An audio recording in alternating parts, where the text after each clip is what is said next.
Bismillahirrahmanirrahim. Assalamualaikum warahmatullahi wabarakatuh. Obrolan kali ini mari kita bersama-sama mengkaji tentang diri Al-Fatihah. Mudah-mudahan Allah Ta'ala mengizinkan kita untuk tahu paling tidak sedikit saja hakikat dari apa sih Al-Fatihah itu. Jadi Allah itu maha tak terhingga dan setiap firman-Nya pun tak terhingga. Setiap ayatnya, kata pilihannya, bahkan mungkin hurufnya bermakna tak terhingga. Jadi Allah tidak sembarangan meletakkan huruf pada mushaf-mushaf Al-Quran. Semuanya penuh dengan perhitungan, semuanya penuh dengan makna. Maka dari itu kita sesama manusia maupun sesama makhluk Allah lainnya hanya bisa sawang sinawang dengan bekal rendah hati satu sama lain. Sawang sinawang itu maksudnya proses mengkaji tanpa henti. Kita melihat tafsir orang lain dan orang lain melihat tafsir kita. Nah, hal ini bisa dilaksanakan tentunya dengan kerendahan hati tanpa keakuan. Jadi memang Allah itu memberikan sebuah hidayah pada orang itu berbeda-beda. Setiap orang yang dilihat sama tapi fokusnya berbeda. Misalkan saja seorang guru dan murid dalam satu kelas. Katakanlah di kelas itu ada 30 siswa. Ketika gurunya masuk kelas, 30 murid ini bersamaan melihat ke depan. Tapi fokus matanya itu berbeda-beda. Ada murid yang fokus pada rambutnya guru, ada murid yang fokus pada bajunya guru, ada murid yang fokus pada apa yang diucapkan gurunya. Sama-sama melihat ke depan, tapi fokusnya berbeda. Nah, di sini kita bisa mempelajari bahwasanya setiap manusia itu sama-sama mendapatkan Al-Fatihah, sama-sama mempelajari Al-Fatihah, membaca Al-Fatihah, tapi Allah memberikan sudut pandang yang berbeda-beda bagi setiap manusia itu. Sehingga dengan kerendahan hati harusnya manusia itu bisa saling belajar satu sama lain. Jadi sawang sinawang. Kita melihat mereka, kita melihat bagaimana mereka menafsirkan, dan mereka melihat bagaimana kita menafsirkan.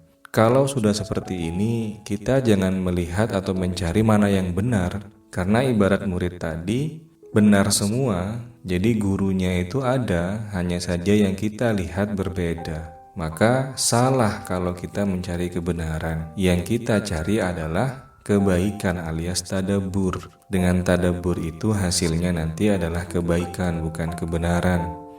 Karena di dunia ini kebenaran itu berbeda-beda, masing-masing orang membawa kebenarannya sendiri-sendiri.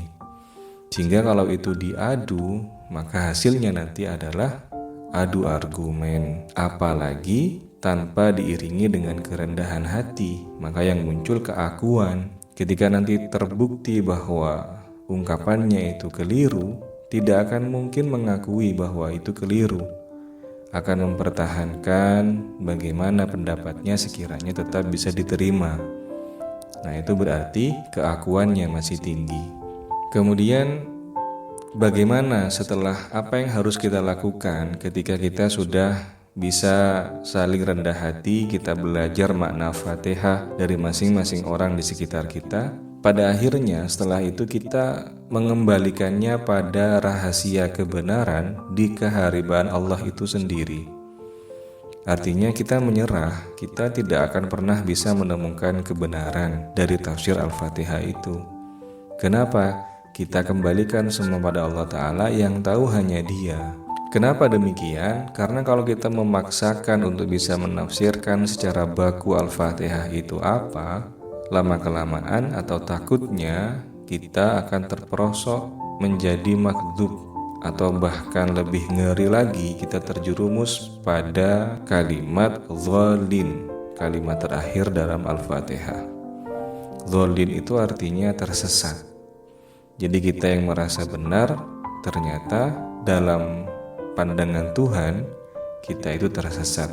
Maka janganlah kita merasa atau bersikap paling tahu atau sok tahu kepada siapapun dan kapanpun saja. Tapi bagaimana jika suatu saat kita bertemu dengan orang-orang yang sok tahu di hadapan kita? Maka disinilah kita sudah menyiapkan sebuah kalimat. Ya, kalimat astagfirullahaladzim, kalimat subhanallah, atau kalimat thayyibah lainnya. Itu semua adalah kalimat yang kita sudah siapkan jika suatu saat ada orang yang sok tahu di hadapan kita. Jadi kalimat yang kita lontarkan bukan argumen kita melawan argumen dia, tapi kalimatnya adalah istighfar, kalimatnya adalah kalimat tasbih, kalimatnya adalah kalimat thayyibah. Kenapa demikian? Karena sok tahu atau seseorang yang memaksakan argumennya itu mirip dengan sifatnya api. Sifatnya api itu kan membara, dia tidak bisa dihentikan dan lajunya bikin ke atas terus. Sehingga lawanlah api dengan air. Air itu apa di bawah? Jadi air itu ada arusnya sendiri. Sifatnya adem, sifatnya dingin. Jadi kalimat thayyibah itu simbolnya air untuk bisa melawan api tadi. Maka disinilah kita harus punya ketahanan terhadap alladzi yuwaswisu fi sudurin nas minal jinnati wan nas. Jadi dari kalangan jin dan manusia yang senantiasa membuat dada kita was-was, yang senantiasa membuat goyah keimanan kita, membisikkan hal-hal yang tidak baik. Kita harus punya ketahanan. Bagaimana caranya? Yang paling utama adalah ya kita bersama Allah. Allah itu bisa kita temui atau bisa kita rasakan bukan melalui keakuan atau ketinggian, tetapi Allah itu bisa kita rasakan kalau kita malah merendah di hadapannya. Kalau kita mengabdi di hadapannya, kita menjadikan diri ini sebagai pelayan, bukan majikan, karena majikannya cuma satu, Allah Ta'ala.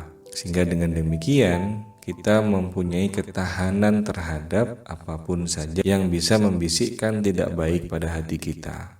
Jadi tafsir atau tadabbur atas Al-Fatihah itu sampai kapanpun tidak akan pernah baku, karena surat cinta ini rupanya menyambungkan dirinya dengan masing-masing batin setiap manusia dan alam semesta. Seperti air yang menempati wadah, ia tak memiliki bentuk asli karena bentuknya menyesuaikan dengan wadahnya. Mau digunakan dan mau ditafsirkan seperti apa Al-Fatihah ini, ia akan menjadi seperti itu pula.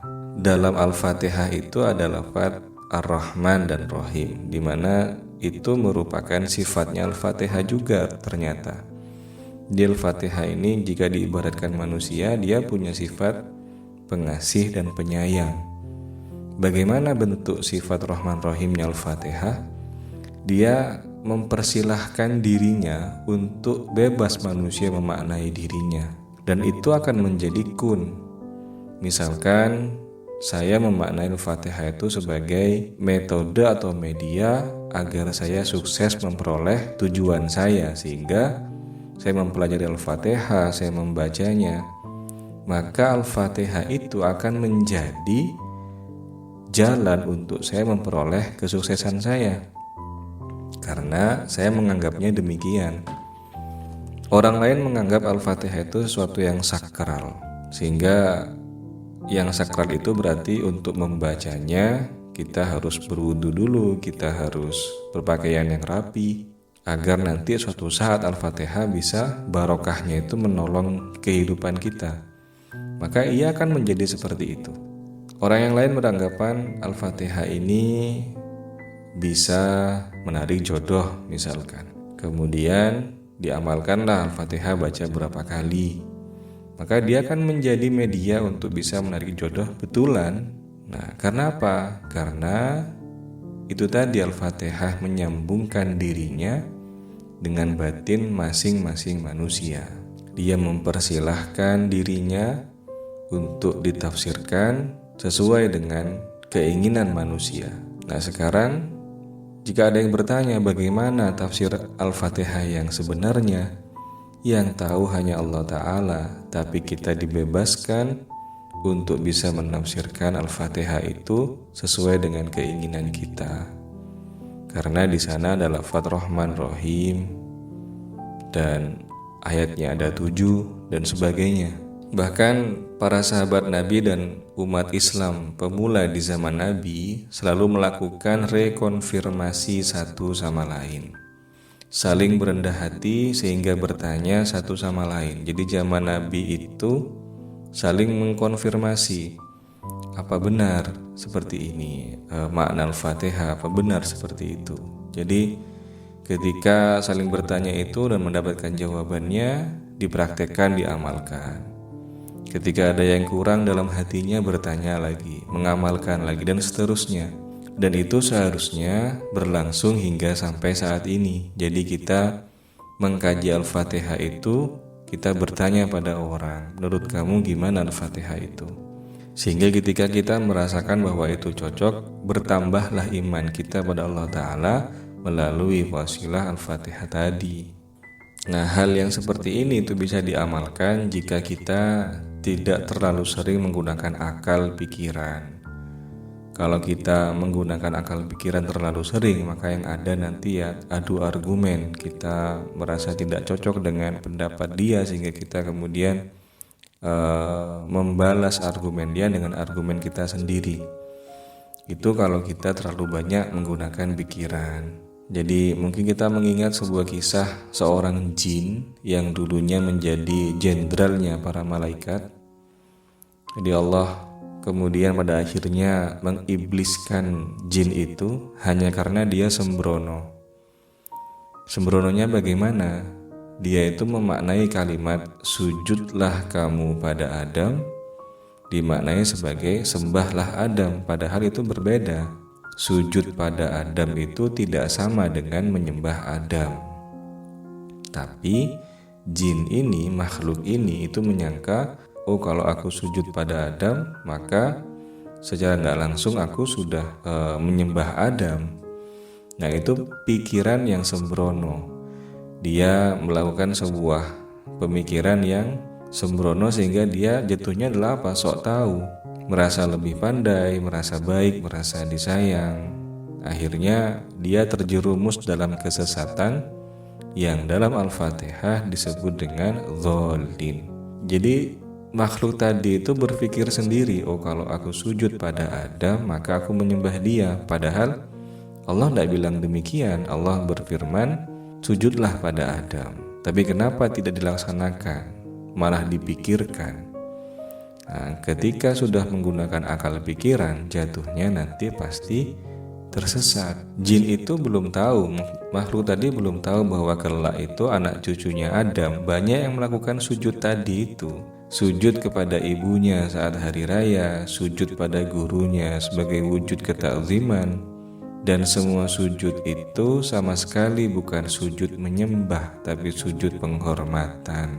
Andai kata makhluk tadi itu melaksanakan sujud penghormatan tadi, insya Allah dia tidak akan dijadikan iblis sama Allah Ta'ala. Nah, maka disinilah kita kemudian patut bersyukur pada Allah Ta'ala karena kita dijadikan umatnya Nabi Muhammad SAW.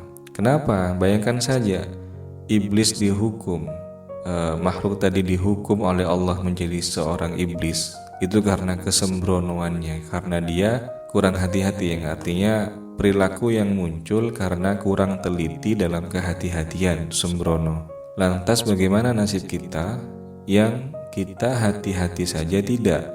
Kalau iblis tadi dia kurang teliti dalam kehati-hatian. Nah, kalau kita hati-hati saja tidak, kita dengan sengaja menabrak sana sini, tidak peduli dengan perintah dan larangan Allah. Jadi kenapa kita tidak dihukum seberat hukumannya iblis? Nah, itulah, kalau bukan karena kita ini umatnya, kekasihnya, maka hukuman kita akan lebih parah dari iblis kala itu. Disinilah kita kemudian belajar dari sifat Al-Fatihah yang Rahman Rahim. Ia mau dimaknai seperti apa, ia mau ditafsiri seperti apa, dan ia akan memanjakan kita tanpa mengecewakan kita sedikit pun. Karena begitulah sifatnya ibunya Al-Quran. Demikianlah, mudah-mudahan obrolan yang singkat ini bisa membuka pikiran-pikiran kita agar kita bisa lebih meresapi dan memaknai Al-Quran melalui barokahnya surat Al-Fatihah. Terima kasih banyak.